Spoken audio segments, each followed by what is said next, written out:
test မှာပါဝင်တဲ့ group လေးတွေကိုရှင်းပြီးတဲ့နောက်ပိုင်းမှာကျွန်တော် insert ကိုသွားပါမယ် insert မှာပါတဲ့ table လေးကိုစာပြီးရှင်းပါတယ်ဒီ page လေးကိုခဏချန်ထားခဲ့ပါမယ် table ပါဇာတ်ဆွဲခြင်းမှာဇာတ်ဆွဲခြင်းလို့ဆိုကျွန်တော်တို့ဇာတ်တွေနဲ့ web ပေါ်မှာweb application ပေါ်မှာဇာတ်တွေဆွဲမယ်ဆိုရင်ကျွန်တော်တို့ insert တဲ့ table ကိုသွားပါတယ် download ကိုကျွန်တော်တို့ column လို့ခေါ်ပါတယ်အလျားလိုက်ကို row လို့ခေါ်ပါတယ် original အပြင် download 10 ခွက်ရှိပါတယ်အလျားလိုက် download 10 ခွက်ရှိပါတယ်အလျားလိုက်အပြင်10 ခွက်ရှိပါတယ်ပြောချင်တာကျွန်တော်တို့ဒါဆိုရင်ဒါဇာတ်ခွက်အကွက်80ရှိပါတယ်အကွက်ပေါင်း80ရှိပါတယ်အဲ့တော့ဒီနေရာမှာဇာတ်ခွက်ဆွဲတဲ့နေရာမှာလည်းကျွန်တော်user တွေရှိကြပါတယ်ကျွန်တော်အနေနဲ့ကတော့စာကိုရိုက်ပြီးမှဇာတ်ခွက်ကို80ကိုအရင်ဖန်တီးပြီးမှမဟုတ်ဘဲနဲ့ကျွန်တော်10ခွက်လေးဖန်တီးပြီးမှတစားကိုထပ်တိုးပြီးရိုက်သွားခြင်းဖြစ်ပါတယ်အဲ့တော့ကျွန်တော်ကျွန်တော်ဇာတ်ခွက်80ကိုတခါတည်းမဖန်တီးဘဲနဲ့ကျွန်တော်ခု20ဖန်တီးပြရတယ်အဲ့တော့စာလေးရိုက်ကြပါတယ်စာလေးဒီမှာရိုက်ပါမယ်သက်ဆိုင်စာလေးရိုက်ပြီးရင်ကျွန်တော်တို့အချက်လက်တွေကိုတက်ခွန်လိုက်ထပ်တိုးသွားပါတယ်ဒီတက်ခွန်လိုက်ထပ်တိုးမှာအဲ့တော့စာရိုက်တဲ့နေရာမှာရိုးရှင်းစိတ်ရှိုးရှင်းထားပြီးရိုက်တင်ပါတယ်စာကိုရိုက်လိုက်တဲ့အချိန်မှာတစ်ချောင်းပြီးမှနောက်တစ်ချောင်းကိုဖော်ပြီးတော့ရိုက်သွားတာကောင်းပါတယ်ချို့ကတော့အကွက်80ဆိုတော့အကွက်80လုံးဖော်ပြီးမှအကွက်80လုံးဖန်တီးပါတယ်ပြီးမှဒီနေရာမှာသွားပြီးတော့စာတွေရိုက်ပါတယ်အဲ့လိုဆိုရင်မှားယွင်းမှုတွေကြုံတွေ့ကြရပါတယ်အဲ့တော့တစ်ချောင်းပြီးမှတစ်ချောင်းရိုက်တာတော့အမှားနဲ့ပို့ပြီးတော့နေပြီးတော့ပို့ပြီးတော့အဝင်ဝင်ကြဖြစ်ပါတယ်အဲ့တော့ဇာတ်ခွက်တွေဖန်တီးလိုက်ပါပြီဇာတ်ခွက်တစ်ခုဖန်တီးလိုက်တဲ့အချိန်မှာဒါကတော့ original အဖြစ်ပေးထားတဲ့ဇာတ်ခွက်ပါကဲဒီဇာတ်ခွက် original ပေးထားမှာမဟုတ်ဘဲနဲ့ကျွန်တော်တို့က download ကိုဒီမှာပါတဲ့10ခွက်ထက်မကလို့ရှင်လဲဆိုရင်အောက်စာ insert table လေးကိုခေါ်လိုက်ရပါတယ် box ကိုတက်လာပါတယ် number of columns ဆိုတော့ column မှာကျွန်တော်တို့10ခွက်အထိကတော့ original ရပါတယ်10ခွက်ထက်ကျော်တဲ့17ခွက်ကိုရိုက်ကြည့်ပါမယ်အင်္ဂလိပ်လို17ခွက်ပါရိုက်လဲပါတယ် okay အောက်က number of row မှာတော့2ဝေထားခဲ့ပါ okay ပေးလိုက်ပါကျွန်တော်တို့ရိုက်ပါတယ်ထပ်ပြီးတော့လိုတယ်ဆိုရင်ဇာတ်ခွက်ကိုဒီလိုလေးနီးနဲ့တိုးသွားပါတယ် okay ဇာတ်ခွက်တစ်ခုဖန်တီးလိုက်တဲ့အချိန်မှာကျွန်တော်နောက်မှာဒီလိုမျိုး design table design နဲ့ layout ဆိုပြီးတော့ပေါ်လာတယ်ဒါကတော့version 2016 2019တွေ2010တို့ဒီ web object version လေးနဲ့ဆိုင်ပြီးတော့နည်းနည်းအပြင်ပြောင်းလဲလေးတွေရှိပါတယ် design လေးတွေဘာဖြစ်ဖြစ်နောက်ဆုံးမှာ table မခေါ်ဘူးဆိုရင်ကျွန်တော်တို့ဒီမှာမပေါ်ပါဘူး table တဲ့ကိုကာဆာဝင်လိုက်မှကျွန်တော်ဒီမှာ design နဲ့ layout ဆိုတော့ပေါ်ပါတယ်ဒီ table design ထဲမှာဘာလုပ်ရမှာလဲဆိုတော့ဒီ table မှာပါနေတဲ့ဘောင်တွေရဲ့အထူအပါးတွေနဲ့သက်ဆိုင်ရာကိုသွားတာပါဒီနေရာမှာဘောင်ကိုဇာတ်ခွက်ကိုဦးစားပေးပြီးတော့သွားတာမဟုတ်ပါဘူးအဲ့အတွက်ဒီဟာကိုတော့အရင်ရှင်းမပြချင်ပါဘူးဒါပေမဲ့ဘောင်ကိုအထူပါးလုပ်လို့ရဆိုရင်တော့ဒီကိုသွားပါမယ်ဒီဇိုင်းလေးကနေပေါ်တာကိုသွားပါမယ်ပေါ်တာအခြေလေးဆိုတာလေးထပ်သွားလိုက်မယ်ဆိုဒီမှာကျွန်တော်တို့ဘောင်ကိုနှစ်ထပ်လုံးမလားဒီမှာပါပါတယ်အထူပါဒီမှာ2 line တွေလုံးမလားဆိုရင်ဒီသက်ဆိုင်ရာအတိုင်းကိုပေါင်တွေကိုတွားပြီးတော့ဒီနေရာမှာပြင် okay ပေးလိုက်ရင်တော့ကျွန်တော်ဖန်တီးထားတဲ့ပေါင်တွေဟာအဲ့လိုသက်ဆိုင်ရာအထူ2 line တွေဖြစ်သွားပါတယ်ပုံမှန်အဖြစ်တော့ဒီဟာမျိုးလည်းမလုပ်ပါဘူးဒီတာမန်ဇာတ်ခွက်ကိုပဲလုပ်ပါတယ်ပြီးရင်ဇာတ်ခွက်တွင်းလေးကိုအအောင်ရှယ်ဖို့အတွက် shading ပိုင်းတွေမှာဒါလေးတွေဖန်တီးပါတယ်အဲ့တော့ table design ထဲမှာဇာတ်ခွက်အတွင်းအအောင်ရှယ်တာနဲ့ဘောင်ဝင်ပြုပြင်တာဒီမှာ PDA နဲ့ပဲဆိုပြီးဘောင်ဝင်ပြုပြင်တာဒီလောက်ကိုပဲဒါမှတ်ထားရပါပြီဒီ home tab မှာပါခဲ့တဲ့ paragraph ရဲ့ဒီအပိုင်းနဲ့လည်းတူညီပါတယ်ဒီမှာဟာနဲ့လည်းတူညီပါတယ်ဒါဇာတ်ခွက်ကိုဖန်တီးတဲ့အပိုင်းတွေသွားရှင်းအောင်မလို့ဒါဒီနားလေးမှာတော့ခဏရထားခဲ့ပါမယ် table design ဒီနေ့မှာဇာတ်ခွက်အတွင်းရောင်းချဲတယ်ပြီးတော့ဇာတ်ခွက်အထူပါတွေလုပ်တယ်ဒီလောက်ပါပဲပြီးတော့ layout ကိုသွားပါမယ်အဓိကပါlayout မှာ table ဆိုတော့ကဏ္ဍပါပါတယ်ဒီမှာ draw ဆိုတဲ့ဘိုင်းမှာ draw table နဲ့ eraser ဆိုပြီးတော့ဇာတ်ခွက်ဆွဲတာနဲ့ဖြတ်တာပေါ့နော်ဒီဇာတ်ခွက်ဆွဲတာနဲ့ဖြတ်တာဒီကဏ္ဍနှစ်ခုကတော့သုံးသိတဲ့အချိန်ကြာတော့သုံးလိုက်ပါတယ်တွင်ကျတော့သုံးစီရတော့မလိုပါဘူးတကယ် draw table ဆိုဆွဲလိုက်ပြီးဒီအတွင်းထဲမှာဆိုရင်ဒီကြောင်းချင်းနေထားတွေမှာဒီလိုသွားလုံးမယ်ဆိုရင်တော့ table ကိုသုံးလိုက်တဲ့ကဏ္ဍပါဒီနေရာမှာပေါ်တာကိုပြန်ပြောင်းအောင်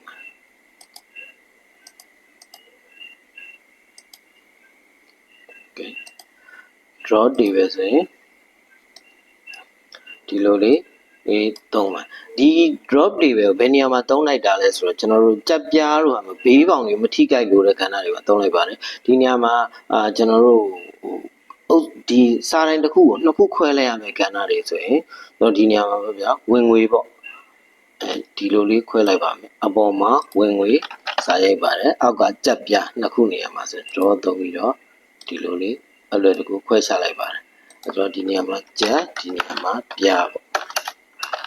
ပြားပေါ့ဒီနေရာမှာကြက်ပေါ့ဒီပေါ်ထက်ကဒီနေရာမှာဝင်ငွေရောအဲ့တော့လက်တလော့အမြန်ပေါ့နော်ကျွန်တော်ဒီစာတိုင်းတစ်ခုကိုဘေးစာတိုင်းတွေကိုလည်းမထိခိုက်ပဲကျွန်တော်မူလဖန်တီးထားတဲ့စာတိုင်းတွေအပြင်ထပ်ပြီးတော့တိုးချင်တာတော့ဘာလို့ဆိုရင် draw ကိုဒီတိုင်းဒီ draw ကိုချက်ချင်းလည်းဝင်သုံးလိုက်ပါတယ်နောက်ထပ်ဘယ်လိုလဲဆိုတော့ဒီလိုမျိုးလေးစာတိုင်းတွေအတွက်ဆိုရင်လည်း draw ကိုချက်ချင်းယူပြီးသုံးလိုက်ပါတယ်ဒီလိုရအတွက် draw သုံးပါတယ် eraser ဆိုတော့ခဲပြတ်ပါအခုဖန်တီးထားတဲ့စာမျိုးတွေကိုကျွန်တော်တို့ပြန်ပြီးတော့ဖြတ်လိုက်ပါမယ်ဒါတော့ဆွဲတိုင်းမြင်းတွေကိုလည်းဒီမြင်းတွေကိုလည်းဖြတ်လို့ရပါတယ်ပြည့်စင်ဆွဲပါရလဲပါပြတ်သွားပါတယ်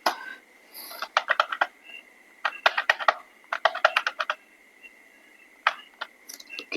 အဲ့တော့ဒီဘက်ကကတော့ delete ပါအဲ့တော့ကျွန်တော်ဒီမှာသိတာထင်ကြအောင်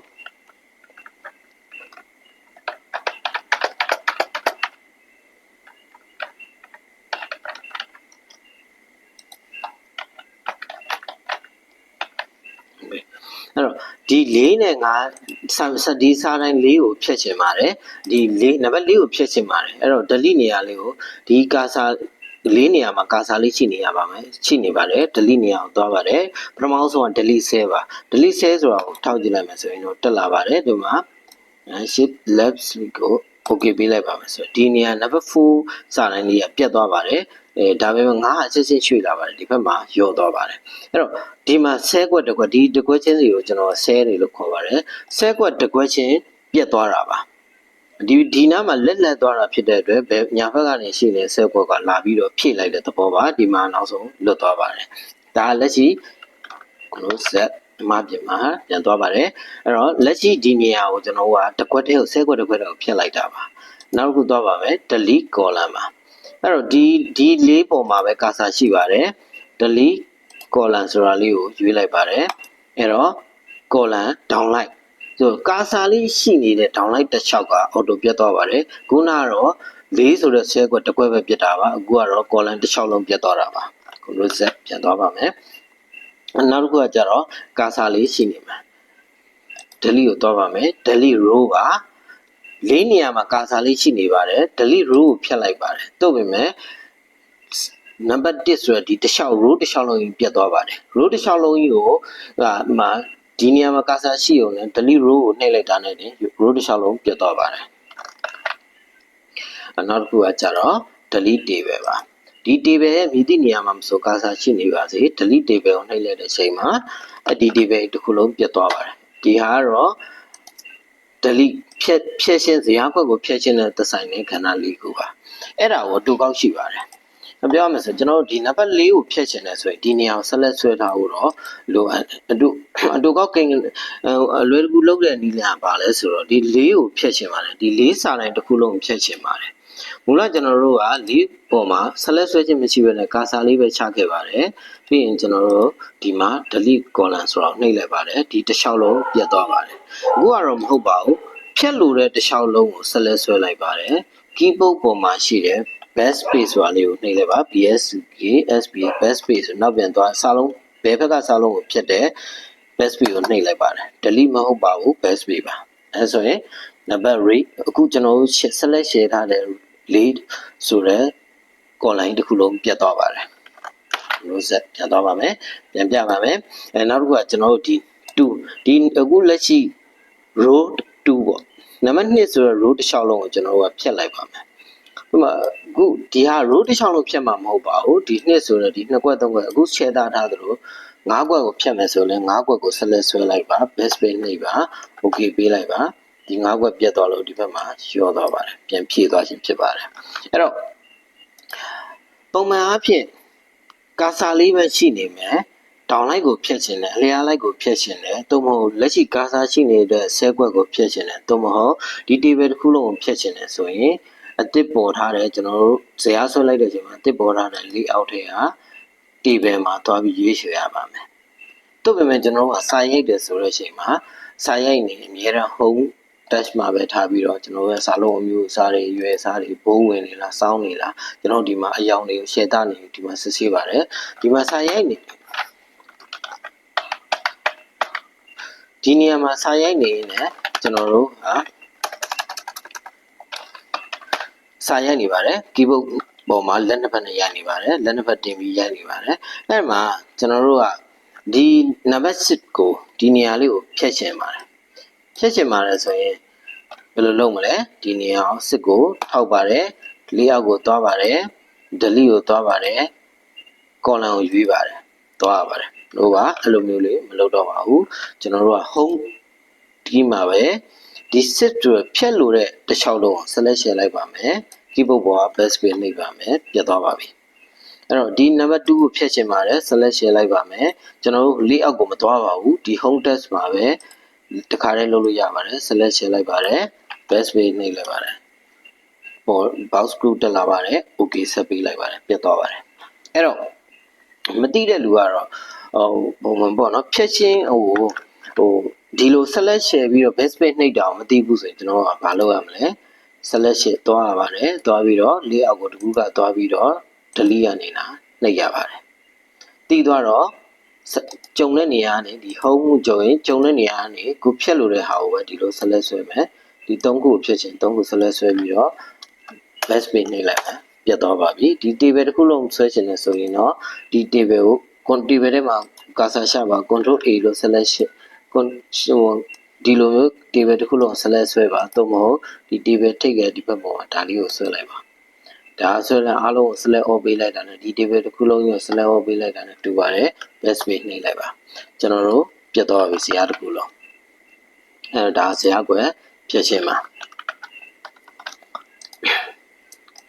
ပြီးတော့ဒီဘက်ကကျတော့ insert ပေါ်ဆိုဒါကတော့ဇာတ်ကွက်တိုးချင်းမှာဒါမျက်မြင်အပေါ်ကိုအောက်ကိုဘယ်ကိုညောင်မြင်နေရပါတယ်နော်3နဲ့4ကြားတဲ့တိုးချင်းလဲဆိုရင်ကာဆာလေးရှောက်လိုက်ပါတယ်ဒီကာဆာရဲ့ညာဘက်ကိုတိုးလို့လဲဆိုရင် insert right ဆိုရင်3နဲ့4ကြားမှာတစ်ခွက်တိုးလာပါတယ် okay ဒီဟာကတော့ချုပ်ကဟိုလိုမျိုးတော့မသိပါဘူးသုံးလို့တော့အဲ့လိုဒီဟာကတော့ဓာတ်ရိုက် shortcut တော့မရှိပါဘူးကြားထဲမှာတိုးလို့တော့မရပါဘူး column ကိုတော့တုတ်ပေမဲ့ row ကိုတော့တိုးလို့ရပါတယ်ဒီ1နဲ့2ကြားထဲမှာနောက်ထပ်ကြားထဲမှာတစ်ခွက်ထည့်ချင်တယ်ဆိုပုံမှန်အားဖြင့်1တော်၎င်း1မှာထားမယ်ဆိုရင်အောက်ကိုဘလို့သွားပါ2မှာထားမယ်ဆိုရင်အပေါ်ကိုသွားပါဒီလိုတိုးရတယ်အဲ့ဒါဘယ်ကိုသွားလဲဆိုရင်ကျွန်တော်တို့ layout ဆိုတဲ့ text တွေကိုသွားနေရပါတယ်မသွားဘဲနဲ့ကျွန်တော် home နဲ့ကနေနာခုနကကျွန်တော်ဖြတ်တယ်လို့လောလောကူဖြတ်တယ်လို့ပဲလောလောကူတိုးတဲ့နီလန်ကတော့1နဲ့2ကြားရဲဆိုဒီ2တိုးလို့တဲ့အပေါ်တန်းကိုရဲ့ဇယားကွက်ရဲ့အပြင်ဘက်ကိုကာဆာရှာပါဒီအပြင်ဘက်မှာပါကာဆာမိတ်တို့လေးပေါ်နေပါမယ် keyboard ပေါ်ကအန်ဒါကိုနှိပ်လိုက်ပါ1နဲ့2ကြားထဲမှာတိုးသွားပါလိမ့်မယ်အဲ့တော့ဖြတ်ချင်းအတွက်ကတော့လွယ်ကူပါဖြတ်လို့တဲ့အတွက်ကိုဒီကြားထဲကိုဖြတ်လို့တဲ့ဇယားတန်းကို select ဆွဲမယ် back space နှိပ်လိုက်ပါမယ်တိုးချင်ရင်တော့ဒီတိုးလို့တဲ့စာတိုင်းအပေါ်ထက်ကဇယားရဲ့အပြင်ဘက်မှာကာဆာရှာမယ်အန်ဒါရှာပါမယ် row အတွက်ပါ column အတွက်ကတော့တိုးလို့မရပါဘူးကာဆာရှာစရာနေရာလည်းမရှိတော့ပါ okay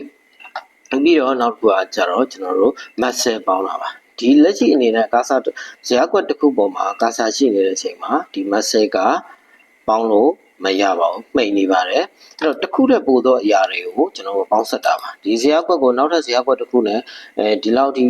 ပေါင်းဆက်လို့ရဆိုရင်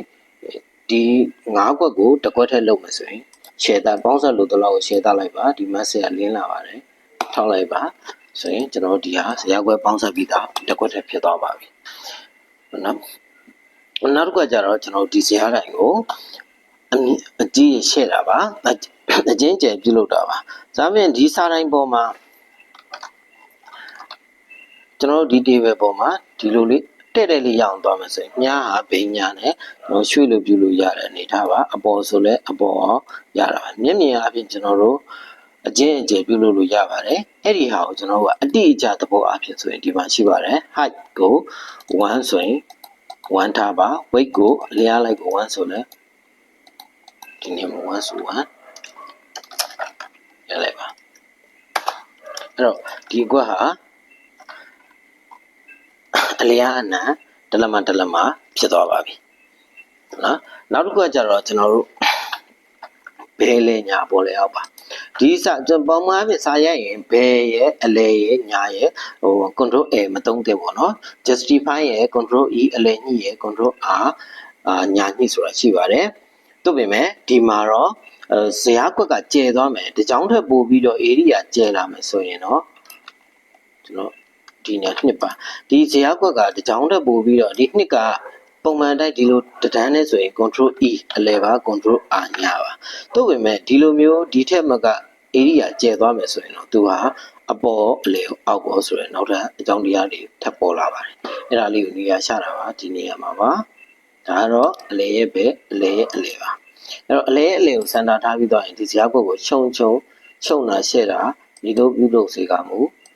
သူ area အတိုင်းအလဲတိုင်းပါလာပါလိမ့်မယ်နောက်တစ်ခုကတော့ touch direction မှာတို့စာရဲ့ဥတီချက်ပါစာပုံမှန်အဖြစ်ဘယ်ကနေညာကိုကျွန်တော်တို့လေးနဲ့ရိုက်ကြပါတယ်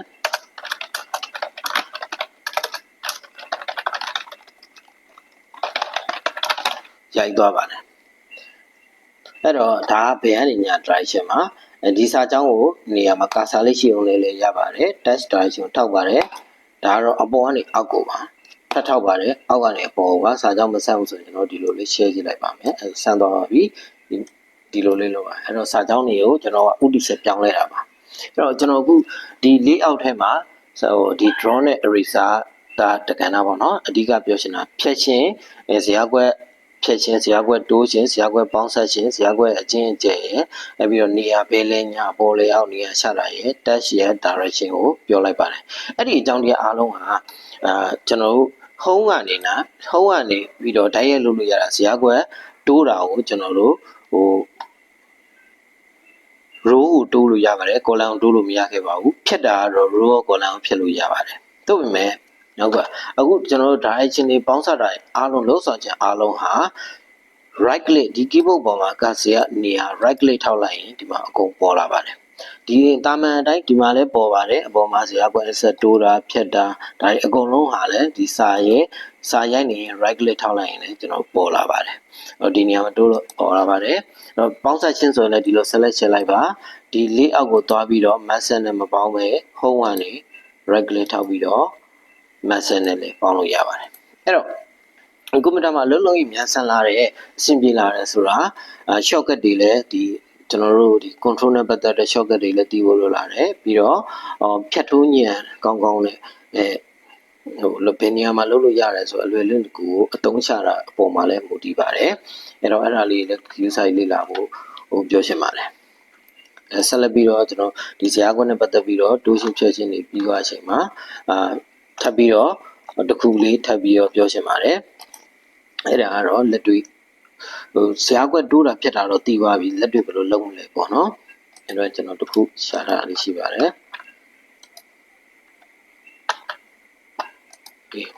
ဒါလေးပါအဲ့တော့ဒါနည်းနည်းဇယားကွက်အတွက်နေနဲ့ပေါင်းသက်ပြီးဆိုရင်ဒါရမ်းရှုပ်ထွေးတဲ့အားလေးမို့လို့ကျွန်တော်နမူနာယူပြီးတော့သင်တန်းသားတွေမြင်ပေးလိပေးတာရှိတယ်ဆွဲလေးဆွဲခိုင်းလေးရှိတယ်ဇယားပါဒီဇယားကွက်ကိုဖန်တီးမယ်ဆိုရင်ကျွန်တော်တို့ဘယ်လိုဖန်တီးရမလဲဆိုတာတော့သိခဲ့ပြီးပါပြီကျွန်တော်တို့ဖန်တီးကြည့်အောင်ပေါ့နော်ဇယားကွက်ကိုဒီလိုမျိုး muscle ပေါင်းစပ်တာသိခဲ့ပြီးပါပြီဒီမှာဆိုလဲ muscle တွေလောက်ထားတာပေါ့နော်သိပြီအဲ့လိုဒီဟာကိုအယူဆစိုက်စဉ်းစားအောင်အယူဆစဉ်းစားတဲ့အချိန်မှာဒီဇယားကွက်ကိုစဉ်းစားမယ်ဆိုရင်တချို့တွေနဲ့စာတိုင်းကိုဒီစာတိုင်းပေါ့နော်ဇယားကွက်တစ်ခွက်ဆွဲတော့မယ်ဆိုရင် column ဘယ်လောက်လဲအရင်စဉ်း row ကတော့မစဉ်းစားတော့ပါဘူးနှစ်ကနေထပ်တိုးလို့ရတာဟုတ် column ကြတော့တခါတည်းဒီလိုမျိုး setting ချဖို့အတွက် column ကိုရင်သွားပါတယ်အဲ့တော့ column ကိုစဉ်းစားတဲ့နေရာမှာကျွန်တော်အောက်ရှည်လုံးဝကျတဲ့အောက်ရှည်အကွက်ကလေးတွေကိုစပြီးတော့ရေးပါတယ်ကျွန်တော်ဒီကနေစင်းခရိုင်ကိုဗန်ကျောင်းအမည်ကြာမပေါင်ကြာမပေါင်ဒီအောက်ရှည်ဒီလေးနဲ့မြောက်ကဟာလေးကိုစဉ်းစားပါတယ်အားလုံး28ကွက်လို့ရှိထားပါတယ်အဲ့တော့28ကွက်အပြင်နောက်ဆုံးအောင်ပြီးလို့ရှိရင်ကျွန်တော်တို့က row ကိုဒီမှာတော့စဉ်းစား row လည်းရှိနေပါတယ်ဒါ row လည်း၄ချောင်းတော့မှသူစင်ဆိုရင်ဒါ14ကွက်ကိုပေါင်းထားတဲ့အတိုင်းမှာ14ကွက်ရှိတယ်ဆိုရင်ကျွန်တော်တို့က5ကွက်ဖန်တီးပါတယ် 9 ကွက်ရှိတယ်ဆို6 ကွက်တစ်ကွက်တိုးပြီးဖန်တီးပါတယ်ဟုတ်ပြီကျွန်တော်တို့ဒီဘက်ထဲမှာ20ဒီဘက်ထဲမှာ10ခုကျော်သွားပြီဖြစ်တဲ့အတွက်29ခုဖန်တီးရတယ်2နှစ်က2အတိုင်းမှာခဏထားခဲ့ပါပြီးရင်ကျွန်တော်ဒီကနေလာပြောခဲ့တဲ့အတိုင်း4 ကွက်1 2 3 4 ကွက်ရှိတဲ့အတွက်ကျွန်တော်တို့5 ကွက်တိုးလိုက်ပါတယ်4 5ဘာကြောင့်လဲဆိုတော့ဒီဇယားကွက်တစ်ခုကိုပေါင်းမတ်ဆဲပေါင်းလိုက်ပါမယ်၄ယောက်တည်းကနေလွယ်ကူမတ်ဆဲပေါင်းလိုက်ပါမယ်နောက်ထပ် table အောက်ကနောက်ထပ်ဇယားကွက်တိုးလိုက်ရင်ပေါ်လာတဲ့အသစ်ပေါ်လာတဲ့ဇယားဟာဇယားကွက်တွေဟာအပေါ်ကအတိုင်းကိုပုံတူထွက်လာတာဖြစ်ပါတယ်အဲ့တော့အပေါ်မှာကျွန်တော်တို့ကပြုပြင်မှုတွေပြုလုပ်ရင်အောက်ကဇယားဒီလိုအပေါင်းကြီးဖြစ်သွားပါတယ်အဲ့လိုမဖြစ်အောင်လို့ပြင်ဆင်တဲ့အနေနဲ့ကျွန်တော်တို့က4 ကွက်အသုံးပြုမယ်ဆိုရင်ဇယားကွက်တစ်ကွက်ကို5 ကွက်ပြည့်စုံရှန်ထားလိုက်ပါတယ်အဲ့လိုပုံစံလေးနဲ့ကျွန်တော်လုပ်ပါတယ်အဲ့တော့စာကြည့်အောင်စင်ပါအဲ့တော့စင်ဒီတိုင်းရိုက်ပါတယ်အဲ့တော့ကျွန်တော် font size နဲ့တီးလိုက်ပါမယ်10လောက်နဲ့ရိုက်ပါမယ်ပြီးတော့ခရိုင်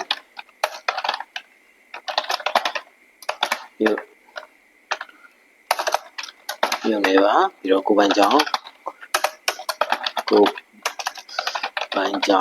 အန်ဒါခေါက်လိုက်ပါအနီးပါအလဲညှိဆိုတော့ control E ပါပြီးရင်ကျွန်တော်တို့ဒီနေရာမှာကျောင်းသားဥယျာဉ်ဇယားကွက်ပါဒီဇယားကွက်ကကျောင်းသားဥယျာဉ်ဇယားကွက်ပါတို့ပြင်ဒီကျောင်းသားဥယျာဉ်ဆိုတဲ့စာတိုင်းကိုကျွန်တော်မရိုက်ပါဘူးအဲ့တော့ရိုက်လိုက်ရင်ကျောင်းသား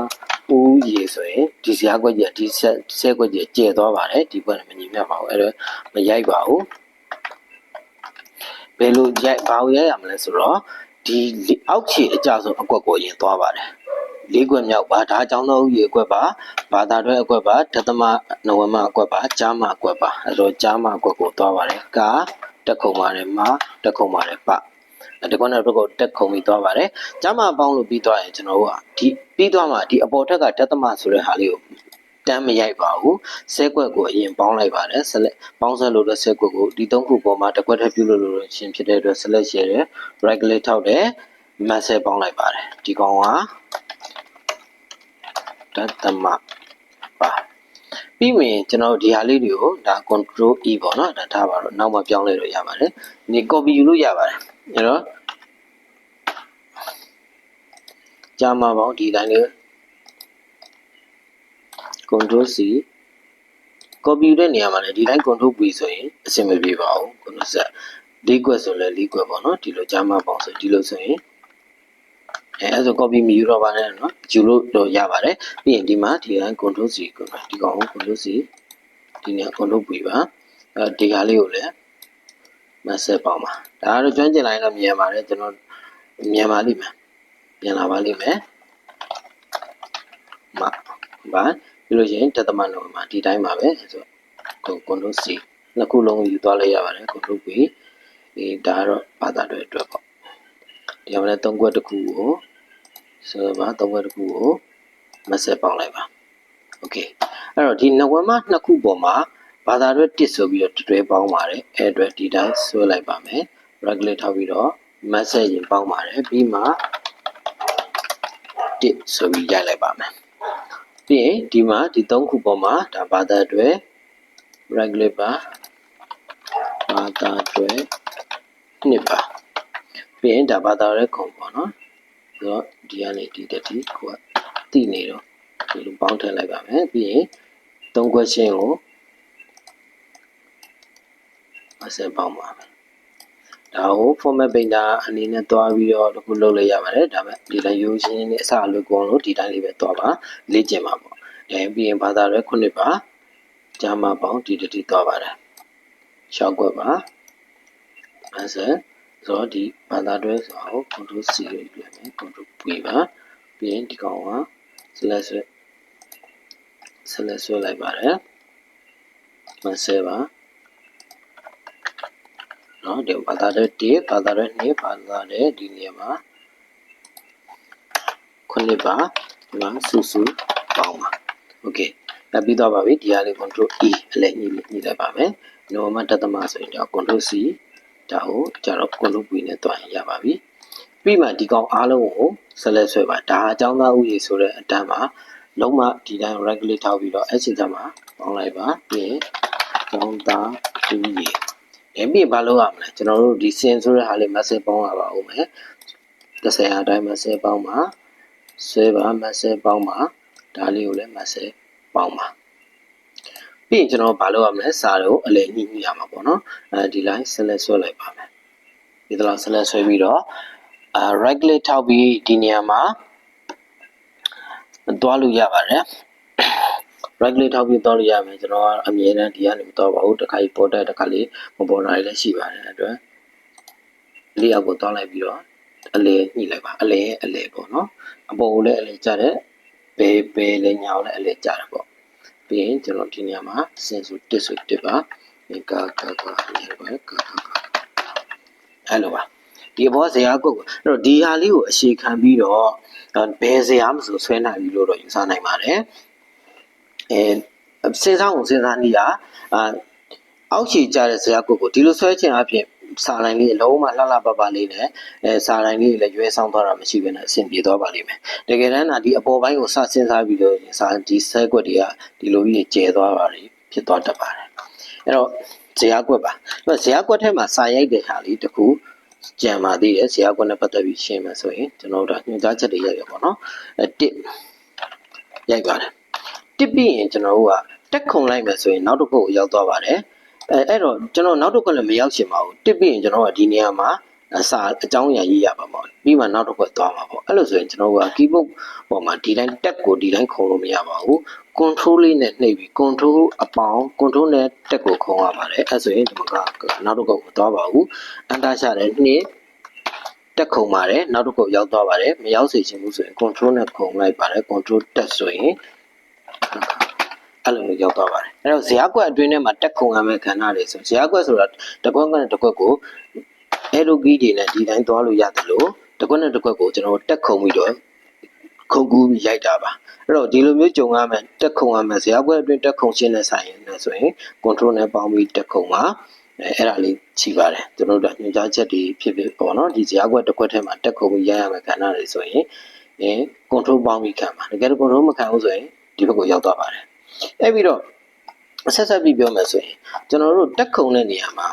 အပြင်မှာပေါ့နော်ဒါဇရာကွက်နဲ့မဆိုင်ဘဲနဲ့တက်ခုံလိုက်ပါတယ်ဒီတိုင်းခုံလိုက်ပါတယ်ဒီအနေထားကတော့အပေါ်ကတက်ကမရွေ့ပါဘူးဒါပေမဲ့တစ်ခါလေကြာရင်အောက်ကဒီလိုမျိုးဒီ၃ခုမှာဒီအောက်ကတက်ကလေးဒီလိုမျိုးရွေ့သွားတာရှိပါတယ်တက်ခုံလိုက်တဲ့ချိန်မှာအဲ့တော့စားရိုက်ပါတယ်အဲ့တော့ကျွန်တော်တို့ကတက်ညှိတဲ့ခန္ဓာပေါ့နော်တက်သင်ခန်းစာတော့ဘာပဲလို့ဒီညီစုလို့တဲ့အရာတွေရှင်းမှာတက်ခုံရမယ်လို့ပြောခဲ့တယ်ရှင်ဒီလိုခုံလိုက်တော့တက်ကဒီအောက်ကအတွေ့အဒီတိုင်းလေးဒီနေရာလေးကငြိမ်မနေဘဲနဲ့အောက်တန်းလေးကပါလာပါတယ်အဲ့လိုမျိုးပါလာတယ်ဆိုရင်လေ control လေးနဲ့ခံပြီး control တက်နဲ့ခုံပါအဲ့လိုဆိုရင်အဆင်ပြေပါလိမ့်မယ်ကျွန်တော်ခုနကဒီခုံလိုက်တဲ့တက်ဟာဒီလိုမျိုးခုံလိုက်ပြီဆိုရင်ဒီအောက်ကဒီဘာတန်းလေးအခုတော့မပါဘူးပေါ့နော်ပါလာတဲ့အချိန်လေးဒီခါလေးကျုံပါတယ်အဲ့လိုပါလာခဲ့ပြီဆိုရင် control z လေးနဲ့ပြန်ဖြတ်ပြီးတော့ခုံတဲ့နေရာရိုးတန်းအပြင်မှာဇရာကွက်မဟုတ်ပေမဲ့အပြင်မှာလည်း control လေးနဲ့တက်ကိုခုံလိုက်ပါအဲ့ဒါလေးပြဆက်ပြောပြပါတယ်အဲ့တော့ဇရာကွက်နဲ့ပတ်သက်ပြီးကျွန်တော်တော်တော်လေးစီဝေးလေးတေချာလေးပြောထားပါပြီတခုချင်းအသေးစိတ်လေးနားထောင်ပြီးတော့ကိုယ်တိုင်လိုက်ပြီးစူးစမ်းကြည့်မယ်ဆိုရင်အဆင်ပြေမယ်လို့မျှော်လင့်ပါတယ်လွယ်ကူတဲ့အယူအဆတွေလွယ်ကူတဲ့နည်းလမ်းတွေကိုရှာပြခြင်းဖြစ်ပါတယ်